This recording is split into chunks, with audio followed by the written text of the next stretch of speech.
বিমান বিধ্বস্ত, ৩৩ দেশের ১৫৭ জন আরোহী সবাই নিহত।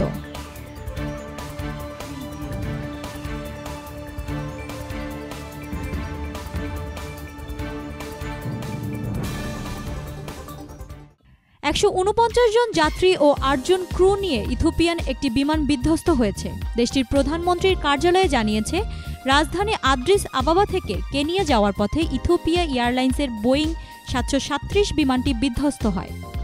আজ রবিবার দুপুরে বোয়িং ৭৩৭ ম্যাক্স মডেলের বিমানটি কেনিয়ার এডিস আবাবা শহরের মধ্যেই বিধ্বস্ত হয়। জানা গেছে, বিধ্বস্তের ঘটনায় উড়োজাহাজটির আরোহীদের ১৪৯ জন যাত্রী ও ৮ জন ক্রুদের সবাই মারা গেছেন। বিমানবন্দরের এক কর্মকর্তার বরাত দিয়ে বিবিসির খবরে বলা হয়েছে, বোয়িং ৭৩৭ বিমানটি ১৪৯ জন যাত্রী ও ৮ জন ক্রু নিয়ে আদ্রিস আবাবা থেকে কেনিয়ার রাজধানী নাইরোবিতে যাচ্ছিল। বিমানবন্দর থেকে ছাড়ার কিছু সময়ের মধ্যেই স্থানীয় সময় সকাল ৮টা ৪৪ এই দুর্ঘটনা ঘটে। এই ঘটনার দেশটির প্রধানমন্ত্রী আবিই আহমেদ গভীর দুঃখ প্রকাশ করেছেন।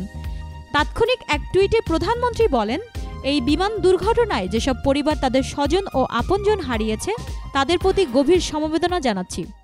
এতক্ষণ ফ্রিকি নিউজের সঙ্গে থাকার জন্য ধন্যবাদ।